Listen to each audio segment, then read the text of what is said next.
Today I fucked up convincing my girlfriend to try ayahuasca. My girlfriend and I were planning to go on an ayahuasca journey 2 weekends ago. It was my idea, but I got cold feet closer to the time and eventually dropped out. My girlfriend wanted to follow my lead, but I encouraged her to go through with it and just do it without me because she was actually looking forward to the experience. I was not allowed to be present during the ayahuasca ceremony. The facilitator only allowed people who were partaking. I decided to wait somewhere close by until my girlfriend sent me a message to tell me that she was done. As soon as my girlfriend got into the car with me, I could tell something was different about her, which I kind of expected to be the case. I asked her questions during the drive about her ayahuasca experience and her overall response was that it was positive. Her answers were short though and it low-key seemed like her mind was elsewhere, so I stopped talking and gave her some space to digest whatever happened. The two of us were sitting in silence for what felt like forever, until my girlfriend unexpectedly opened her mouth to ask if I was willing to drop her off at her apartment instead of us going back to my apartment, which was our original plan. I asked if everything was okay and she said she just wanted to be alone. I dropped her off at her apartment and didn't see or hear from her again until the following day when she appeared at the front door of my apartment without any warning. She instantly initiated sex, which was not something she usually did, but I was not complaining. When the fucking was over, my girlfriend appeared to be suffering from a severe case of post-nut clarity. I'm not gonna share everything she said word for word because I wouldn't even know where to begin, but she basically informed me that she had sex with me as a test to see how she would feel afterwards. My girlfriend said her ayahuasca journey left her feeling unexpectedly spiritual and that same feeling made her feel somewhat ashamed of the life she's been living. She said all she could see while having sex with me was the figure she saw when she was tripping on ayahuasca.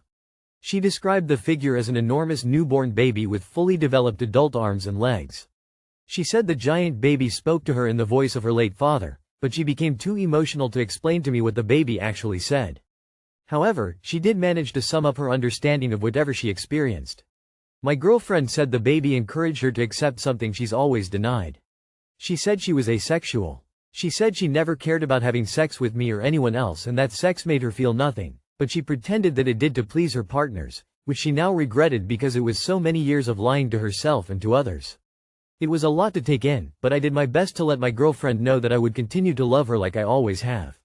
My girlfriend said the baby with the adult arms and legs looked like that because it wanted her to understand that none of her relationships would ever feel fully formed because the person who loved her will always want from her what she cannot give. I said that was deep as fuck. My girlfriend hugged me and said she didn't want to scare me, but she would understand if I ended up losing interest in her. I promised her that I would do whatever I could from my side to keep our relationship alive. But deep down though, I was like, fuck that mutant baby. It's been 2 weeks since all of the above, and you know what, it's actually not been easy. My girlfriend and I are still sleeping together from time to time, but it's not that enjoyable now that I know that not only is she not getting anything out of it, she's also expecting our relationship to end. TLR convinced my girlfriend to go on an ayahuasca journey. GF returned from the journey in asexual. There is either nothing here or just this link. All I could think of by the end was, yikes dude. I knew a guy who did ayahuasca every couple years or so. Each time he came back acting like he had this incredible spiritual experience. Each time he was exactly the same as before after a couple weeks. Having a hard time seeing this as a fuck up. Isn't it better to know it's not going to work? It seems more like unlocking a truth that's hard to hear but absolutely going to make your life better overall. F in the chat for this one. About time you do that ayahuasca trip too. Today I fucked up by talking to a disabled person. I got into the elevator with a young guy wearing shorts and a prosthetic leg. He was actually escorting people up and down the elevator and he had to get up off his chair to ride up with me. I looked at his prosthetic and it had a foot type I've never seen before. I thought maybe he had several prosthetics for different purposes. So I asked him, how many legs do you have? He kinda laughed nervously and said, just one. Then I thought he meant he just had one prosthetic. That kinda made me sad. To which I replied, hopefully as you get older you'll get a bunch more. He was smiling but he seemed confused. I smiled back at him confidently, thinking I had made the world a little bit brighter.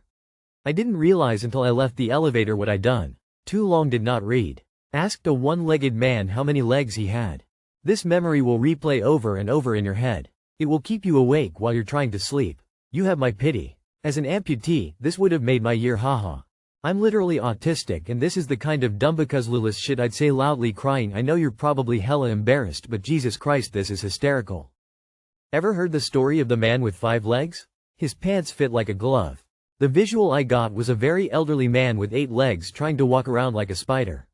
I'm weeping. Well, you'll remember the taste of foot for a while. TIFU. Ordered a hooker for the first time and it was the worst experience of my life. So firstly I should probably say this is so far from my normal behavior it's unspeakable. I got home drunk from a night out and I dunno what possessed me, but googling an escort crossed my horny drunk mind. I've never done anything like that before and already I was second guessing when I was waiting for her. I am a romantic lover and what gets me off is knowing a girl really wants to be with me, so I should have known my soldier wouldn't stand to attention with someone I paid. After 10 minutes of nothing happening I just gave her the money and told to leave because it was embarrassing. I know it was one of the worst, embarrassing experiences of my life, but at the same time I'm kind of glad to know that I'm physically incapable of fucking someone that doesn't want to fuck me and I won't ever be doing anything like that again. Expensive lesson to learn though, rolling on the floor laughing. TLR ordered a hooker for the first time and sent her home after 10 minutes because I couldn't get hard for her. Same thing happened to me 30 years ago. Walk it off, ain't no big thing. Like you figured out, it's a low-key good sign. Excessive drinking isn't known to assist in these situations, skeptical smiley face. You should have told her your kink is to have someone clean your place and you watch. At least you would have gotten some housework done. We were in TJ. My Catholic friend decided to get a hooker we met on the street. Goes up to the room. When he comes down he says everything was going fine until she crossed herself right before, and he suddenly went limp.